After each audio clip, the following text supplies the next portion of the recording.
अस्सलाम वालेकुम दोस्तों, उम्मीद है कि आप लोग ठीक हैं, खैरियत से हैं। वैसे तो बहुत सारी चीज़ें करने वाली होती हैं, लेकिन सफ़र में आकर ना बहुत सारी चीज़ें डिस्टर्ब हो जाती हैं। बड़ी हैपन हुई है, आज के दिन का इंतज़ार काफ़ी अरसे से हो रहा था, जब से इमरान खान साहब ने मतलब असम्बलियाँ तोड़ने की वो क्या कहते हैं उसको ज़िद लगाई।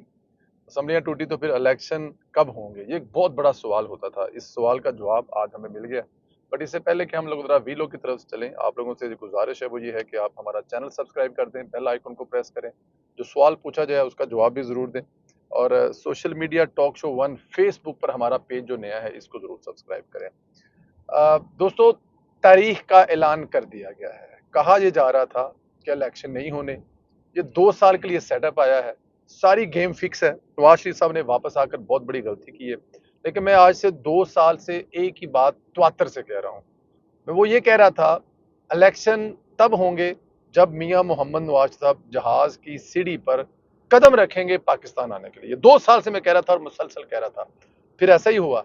जब लोगों ने जब 21 तारीख अनाउंस हुई कि 21 अक्टूबर को मियाँ साहब वापस आएंगे, मैंने तब कह दिया था कि अब पाकिस्तान में इलेक्शन होने के बिल्कुल नज़दीक हैं। अच्छा, कहा जा रहा था कि 28, मेरी एक ही बात थी, मैं बार-बार कह रहा था कि ये 28 से लेकर मिड फ़ेब के दरमियान किसी भी तारीख में हो सकते हैं। कल एक दोस्त वो पूछ रहे थे, कह रहे थे यार मतलब की तारीख है? मैं कहा यार 9, 10, 11, 12, 13 को हो जाएँगे, उनमें से कोई एक डेट, उन्हीं में से तारीख आई है। अब यहाँ पे एक नई बहस चल रही है या नई बहस चल रही है कि सदर ने एक और 10 तारीख दी है, इलेक्शन कमीशन जो है वो 2 दिन आगे उसे तारीख दे रहा है, तो कौन सी तारीख होगी? ये मेरे ख्याल में बहस नहीं है।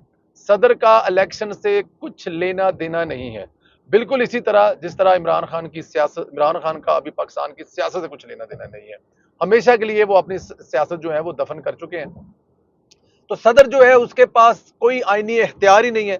ये 100% जो तारीख देनी है, देखिए मैं कह रहा हूँ कि ये सुप्रीम कोर्ट भी नहीं दे, सुप्रीम कोर्ट को ये केस जो इनपुट किया था, अब बिल्कुल ठीक था। अब वो केस उसमें लगा हुआ था, पड़ा हुआ था, उसको किसी ना किसी साइड पे लगाना था। काजी फैसल साहब ने वो केस इनपुट किया था, लेकिन डायरेक्शन और तारीख जो है वो एक जो जो बिल्कुल आज़ाद अदारा है आपका इस मुल्क का, जिस तरह बहुत सारे दूसरे आज़ाद अदारे हैं।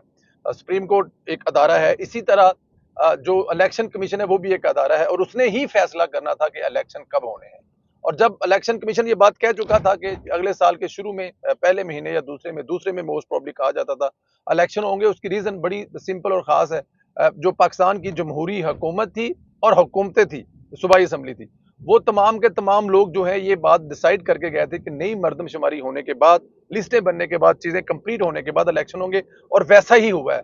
पाकिस्तान पीपल्स पार्टी की तरफ से हल्का फुल्का ड्रामा किया जा रहा था, लोगों को वर्गलाने की या समझाने की, या अपने वोटरों को एक नया बयानिया देने की तरफ रागब किया, लेकिन उससे उससे कुछ होना नहीं था। हम बार बार समझा रहे थे।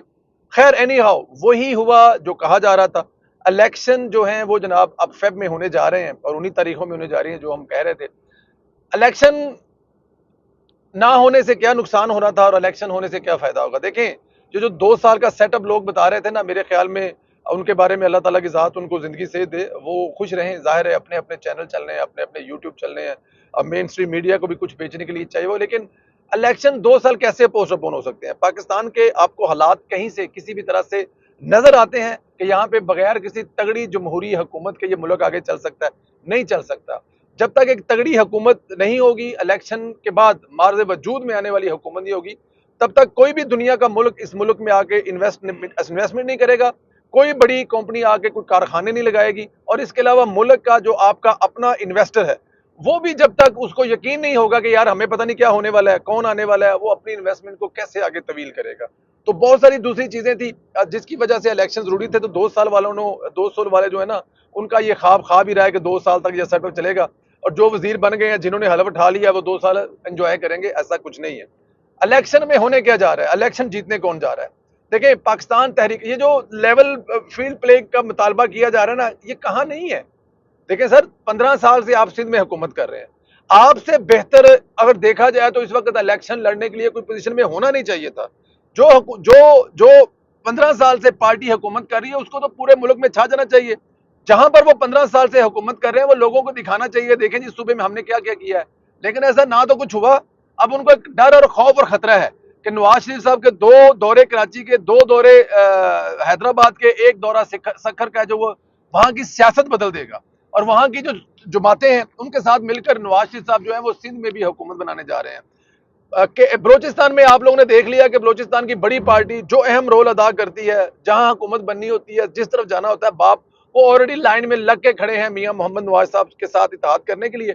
याद सादक साहब इस वक्त कोयटा में मौजूद हैं और तमाम पार्टियों के लोग उनसे मिल रहे हैं। अच्छा, इसके अलावा केपीके में मौलाना फजल मान साहब और मियां मोहम्मद नवाज साहब अगर किसी जगह पे इत्तेहाद कर लेते हैं तो मेरे ख्याल में इसका मुकाबला वहां पर कोई पार्टी ना कर पाएगी। और अगर इत्तेहाद नहीं भी होता तो मौलाना फजल मान और नवाज शरीफ साहब जो हैं जब इलेक्शन लड़ने जाएंगे और इलेक्शन लड़कर इन दोनों की सीटें इतनी होगी कि वहां पे आसानी से एक हुकूमत बन सकेगी, जो हम ख्याल हुकूमत होगी, जिसमें नवाज शरीफ साहब भी होंगे और मौलाना फजल मान साहब भी होंगे। अब आप आ जाए पंजाब की तरफ। मुझे कहा जा रहा है कि ये जो तहरीक इस्तेहकाम है वो कोई बहुत बड़ा धमाका करने वाली है। मुझे ये बताएं कि कैसे धमाका करने वाले हैं। अगर तो उनके अपने वोट हैं जीतने के लिए, 4 लाख में से किसी का 1.5 लाख अपना वोट है तो वो आजाद भी जीत जाएगा। जो लोग पाकिस्तान तहरीक इस्तेहकाम में गए हैं वो तमाम के तमाम इमरान खान से टूटे हुए लोग हैं, और इमरान खान से जो टूटे हुए लोग हैं उन्हें इमरान खान की जो जो उन लोगों को इमरान खान के लवर्स हैं वो नफरत में वोट नहीं देंगे। हो सकता है वो घर बैठ जाए। तो वहां पर तहरीक इस्तेहकाम का भी स्वाय उन चंद लोगों के या स्वाय उन चंद कैंडिडेट के जिनका अपना असर सू है, मुझे किसी जगह वो जीतते हुए नजर नहीं आ रहे। उसके बाद पाकिस्तान पीपल्स पार्टी है, पंजाब में नामो निशान खत्म है, उनकी सीट लेने वाला या उनकी टिकट लेने वाला कोई नहीं है। उसके बाद आपकी आ जाती है मजहबी जमात। अब मजहबी जमात के जितने भी वोट हो वो 10,000 को क्रॉस नहीं करते और आइंदा भी नहीं करेंगे। यही तारीख रही है पाकिस्तान की, ये हो ही नहीं सकता। तो बाकी रहेगी एक जमात है, वो पाकिस्तान मुस्लिम लीग नून। और जब पाकिस्तान मुस्लिम लीग नून के दो बड़े कायद मियां मोहम्मद नवाज साहब और मरियम नवाज साहबा निकलेंगी तो पंजाब के हर गली कोने में एक ही नारा लगेगा कि शेर आ गया है और शेर ही जीतेगा। इसके अलावा कोई आपको हल मुझे तो कम से कम नजर नहीं आता। अब अल्लाह करे, हाँ, इसके अलावा एक और मखलूक होती थी कभी किसी जमाने में, अब वो मखलूक नहीं रही, वो मखलूक साबिक हो चुकी है। और जो मौजूदा सेटअप है, मौजूदा स्टैब्लिशमेंट है, उनका सियासत से कुछ लेना देना नहीं है। और अगर वो किसी तरफ रोल अदा नहीं कर रहे और इलेक्शन जेन्युइन हो रहे हैं तो मेरे ख्याल में फिर नून लीग को जीतने से कोई नहीं रोक सकता। और उसके लिए किसी किस्म की आपको ये बताने की जरूरत नहीं है। पिछले 24 साल में एक इलेक्शन लड़ने दिया गया नवाज शरीफ साहब को, 2013 वाला। इसके अलावा 2022 मुशर्रफ, 2002 वाला मुशर्रफ का इलेक्शन, 2008 वाला इलेक्शन, 2013 वाला लड़े और 2018 वाला इलेक्शन नवाज शरीफ को बाहर रखा गया।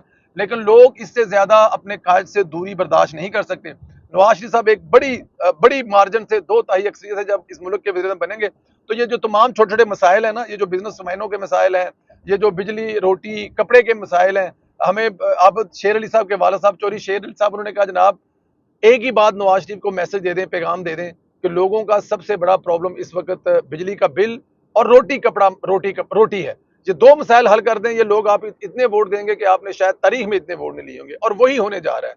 एक छोटी सी खबर और शेयर करनी है आपको। जो यूथिये ये आस लगाकर बैठे हुए थे कि इमरान खान साहब की साइफर वाले मामले में जमानत होने वाली है, उन लोगों की ये बहुत बुरी खबर है। वो ये बुरी खबर है कि वो बेंच ही टूट गया है। और जब वो बेंच टूट गया तो जमानत कहां से होगी।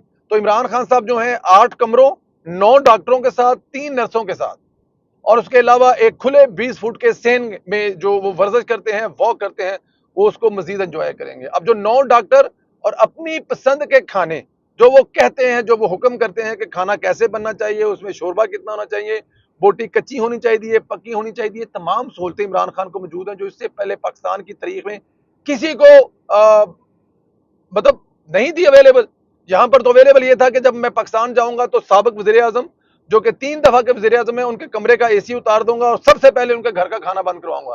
लेकिन यहां पर देखें, उनका ज़र्फ देखें कि वो ना तो किसी का खाना बंद करवा रहे हैं, ना किसी का एसी उतरवा रहे हैं, बल्कि वो वॉक करने के लिए दीवार तोड़कर जगह भी खुली करके दे रहे हैं कि जनाब आप जो मर्जी करें, जेल में रहना आपने जेल में ही है, क्योंकि वो आपने खुद चूज की है। यहां पर देखें, इमरान खान साहब को जमहूरियत की जंग लड़ते हुए तो जेल में गए नहीं है, वो पाकिस्तानी अदारों को नुकसान पहुंचाने के अलावा पूरी दुनिया में पाकिस्तान को बदनाम करने के लिए और पाकिस्तान की फौज में बगावत करने के जुर्म में अंदर है। 9 मई के केस में अंदर है, जिसमें उनकी पार्टी के लोग, उनके साथ काम करने वाले सरकारी अफसरान एक एक चीज की गवाही दे चुके हैं कि वो उसमें कैसे मुलव्वस हैं, कैसे साजिश हुई, कहां पर तैयार हुई, कैसे कहा गया कि अगर वो गिरफ्तार हो जाए तो आपने किसी को नहीं छोड़ना, कोर कमांडर हाउस जाना है और जाकर वहां पर आग लगानी है। और फिर वो जो आग लगी वो सारी दुनिया ने देखी। खैर, इमरान खान साहब के चाहने वालों के लिए बुरी खबर है और इमरान खान के लिए अच्छी खबर है कि इमरान खान साहब जेल में मुफ्त खाना एंजॉय करेंगे, जिनमें से उनको कुछ नहीं पेड करना पड़ा। और इस तरह पाकिस्तान की बहुत सारी सिक्योरिटी के पैसे, इमरान खान के बहुत सारे खाने के पैसे, और सबसे बड़ी बात है वो जो तितलियां थी ना, जो ज़मान पारा के बाद बाहर जमा होती थी, वो अपने बच्चों के साथ सुकून से टाइम गुजार सकते हैं, वालदान के साथ सुकून से टाइम गुजार सकते हैं। उनका कायद अभी दूर-दूर तक बाहर आने के नामो-निशान भी नहीं है। अपना बहुत ज़्यादा ख्याल रखें। ये जो सुबह-शाम देर होता है, इसके लिए भी माज़रत। आज रात को गवर्नर पंजाब बलीगुर रहमान के साथ एक बड़ा अहम तारीखी प्रोग्राम है, उसको देखना मत भूलिएगा। उसको ज़्यादा से ज़्यादा शेयर कीजिएगा, उसमें से क्लिप भी काटिएगा, सोशल मीडिया पे लगाइएगा, क्योंकि उसमें बहुत सारी बातें ऐसी हैं जो पाकिस्तान के अवाम को पता लगनी चाहिए, ख़ास तौर पर पंजाब के अवाम को। इजाज़त दें, फिर बात होगी। खुदा हाफ़िज़।